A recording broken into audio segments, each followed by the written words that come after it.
So guys, social மீடியாவில் நிறைய fun மூமெண்ட்டெல்லாம் பார்த்துருப்பீங்க. என்ன அப்படின்னா, திமுக பொதுக்கூட்டம் வந்து மதுரையில் நடக்குது. தளபதி பார்த்து அப்படியே அட்டை காப்பி அடிக்குது. தளபதி கோவைக்கு போனால் இவங்க கோவைக்கு போகணும், தளபதி மதுரைக்கு வந்தால் இவங்க மதுரைக்கு வரும், தளபதி ரோட் ஷோ நடத்தினா இவங்க ரோட் ஷோ நடத்துது. கவர்மெண்ட் பஸ்ஸில் ஆட்களை திரட்டி கூப்பிட்டு வந்துட்டாங்க. தளபதிக்கு நமக்கு ஒரு கூட்டத்துக்கு வந்து காட்டுறக்காக ஒரு பாட்டிமா சொல்லுது, எனக்கு 200 கூட நான் வீட்டுக்கு போகிறேன் அப்படின்னு சொல்லிட்டாங்க. தளபதி மாதிரியே பேண்ட் ஷர்ட் போட்டுக்கிறது, தளபதி மாதிரியே செல்ஃபி எடுக்கிறது, தளபதி நிர்வாகிகளோடு சாப்பிட்டா இவங்க நிர்வாகிகளோடு சாப்பிட்றது. மக்கள் வந்து தன்னெழுச்சியாக வரணும், அதுதான் கூட்டம். நீங்கள் இங்கே இல்லை, எங்கே பொதுக்கூட்டம் நடத்தினா உங்களால் காசு கொடுக்காம ஒரு கூட்டத்தை கூட்டவே முடியாது. இவ்வளோ நாடகத்தை நடத்தி நீங்கள் என்ன சாதிச்சிட்டீங்க நான் கேட்குறேன்.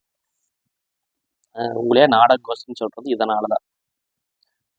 ஃபன் மூமெண்ட் எல்லாம் என்ஜாய் பண்ணி அப்படி கமெண்ட் சொல்லியிருப்பாங்க. அப்படியே புதுசாக தளபதி ஃபேன்ஸ் யாராவது பார்த்துட்டு இருந்தால் மறக்காம சேனல் சப்ஸ்கிரைப் பண்ணி வச்சுக்கோங்க.